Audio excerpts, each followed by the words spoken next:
Video शुरू करने से पहले मेरी बात सुनो।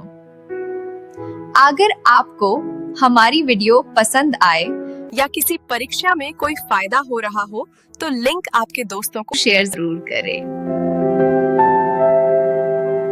इस कहानी की शुरुआत होती है आज के पाकिस्तान और उत्तर पश्चिमी भारत के इलाकों से, जहां लगभग 3300 ईसा पूर्व में एक क्रांति जन्म ले रही थी। जब दुनिया के बाकी हिस्सों में इंसान कबीलों में रह रहे थे और शिकार पर निर्भर थे, सिंधु नदी और सरस्वती नदी के उपजाऊ मैदानों में हमारे पूर्वज दुनिया का पहला नियोजित शहरीकरण यानी अर्बन सिविलाइजेशन खड़ी कर रहे थे। ये सभ्यता 10 लाख वर्ग किलोमीटर से भी ज्यादा इलाके में फैली थी, जो उस समय के मिस्र और मेसोपोटामिया की सभ्यताओं को अगर मिला दिया जाए तो उससे भी बड़ी थी। हड़प्पा और मोहनजोदड़ो जैसे शहर इस सभ्यता के मुकुट थे, लेकिन इन शहरों को खास बनाती थी उनकी प्लानिंग। अगर आप ड्रोन लेकर उससे ऊपर उड़ते तो आपको नीचे एक विशाल शतरंज की बिसात बिछी हुई दिखाई देती। इसे ग्रिड सिस्टम कहा जाता है। सड़कें टेढ़ी मेढ़ी नहीं थीं, बल्कि एक दूसरे को 90 डिग्री के समकोण पर काटती थीं। मुख्य सड़कें उत्तर से दक्षिण की ओर जाती थीं, ताकि हवाएं जब चलें तो पूरा शहर अपने आप साफ हो जाए। इंजीनियरिंग का वो स्तर था जो आज भी दुनिया भर के आर्किटेक्ट्स को हैरान कर देता है। हड़प्पा के इंजीनियरों को ईंटों का जादूगर कहा जा सकता है। उन्होंने निर्माण के लिए एक ऐसा स्टैंडर्ड तय किया था जो पूरे साम्राज्य में लागू होता था। चाहे आप उत्तर में हो या दक्षिण में, हर जगह ईंटों का अनुपात बिल्कुल एक जैसा था। समानता इस बात का सबसे बड़ा सबूत है कि 5000 साल पहले भी एक मजबूत केंद्रीय प्रशासन था जो इन मानकों को सख्ती से लागू करता था। घरों की बनावट भी कमाल की थी। मुख्य सड़क पर होने वाले शोर और धूल से बचने के लिए घरों के दरवाजे मुख्य सड़क की बजाय पीछे की गलियों में खुलते थे।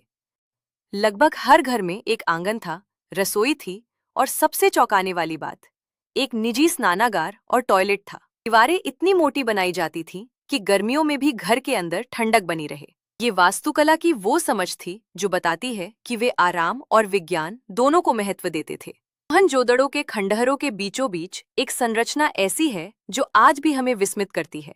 बाथ या विश्नानागार लगभग 39 फीट लंबा और 23 फीट चौड़ा एक जल कुंड था। इसकी इंजीनियरिंग बेमिसाल है। पानी रिसकर बाहर न जाए, इसके लिए ईंटों को जमाने में जिप्सम के गारे का इस्तेमाल किया गया और उसके ऊपर बिटुमेन यानी प्राकृतिक तारकोल की एक मोटी परत चढ़ाई गई। यह दुनिया का सबसे पुराना वाटरप्रूफिंग का उदाहरण है।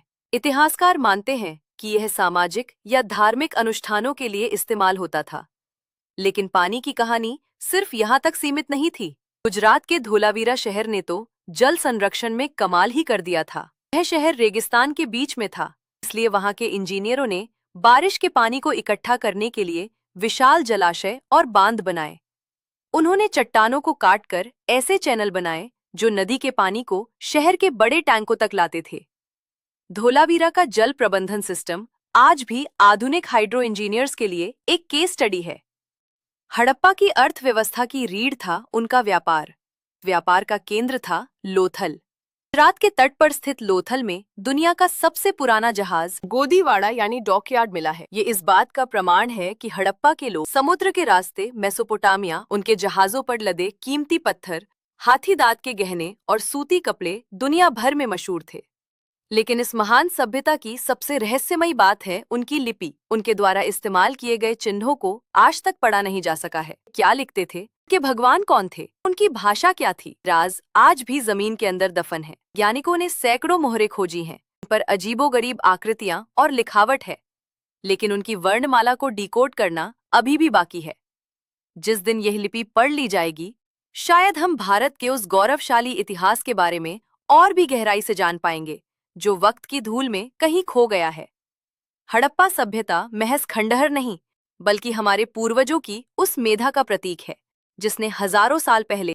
सबसे दिलचस्प है पशुपति सील, जिसमें एक व्यक्ति योग मुद्रा में बैठा है और जानवरों से घिरा है। कई विद्वान इसे भगवान शिव का प्रारंभिक रूप मानते हैं। स्वास्तिक का चिन्ह, पीपल की पूजा और मांग में सिंदूर, ये सब हमें विरासत में वहीं से मिले हैं। इतनी महान, इतनी विकसित सभ्यता जो लगभग 1000 सालों तक शान से खड़ी रही, आखिर उसका अंत कैसे हुआ? 1900 ईसा पूर्व के आसपास शहरों में गिरावट आने लगी, नालियां जाम होने लगी और व्यापार ठप पड़ गया। पहले माना जाता था कि आर्यों ने हमला किया, लेकिन अब विज्ञान ने इसे नकार दिया है। असली कातिल था जलवायु परिवर्तन। सैटेलाइट इमेजरी बताती है कि उस समय सरस्वती नदी, जिसके किनारे सैकड़ों बस्तियां थीं, सूखने लगी कि टेक्टोनिक हलचल ने उसके पानी को यमुना की तरफ मोड़ दिया। दूसरी तरफ सिंधु नदी ने अपना रास्ता बदल लिया। भयंकर बाढ़ आई, मानसून कमजोर पड़ गया और सूखा पड़ने लगा। पानी ही नहीं रहा तो शहर वीरान हो गए। लोग अपने शानदार घरों को छोड़कर पूर्व दक्षिण की ओर गंगा के मैदानों की तरफ पलायन कर गए। नहीं, वे बस बिखर गए, खत्म हो गए। लेकिन वो मरी नहीं। आज भी जब हम हाथ जोड़कर नमस्ते करते हैं, जब हम योग करते हैं या जब हम अपने घरों में आंगन बनाते हैं, तो हम अनजाने में उसी 5000 साल पुरानी परंपरा को निभा रहे होते हैं। हड़प्पा के लोग हमारे भीतर जीवित हैं। उनका खून और उनका डीएनए आज भी भारत की रगों में दौड़ रहा है। ये खामोश खंडहर हमें याद दिलाते हैं कि हम उस विरासत के वारिस हैं जो तब भी विश्व गुरु थी जब बाकी दुनिया अभी चलना सीख रही थी। ये इतिहास सिर्फ मिट्टी में दबी ईंटों का नहीं है, ये हमारी अपनी जड़ों की कहानी है। कि ऐसे ही भारत सहित दुनिया के इतिहास या प्राचीन घटनाओं को समझने के लिए यूपीएससी मोटिवेशन चैनल को सब्सक्राइब करें।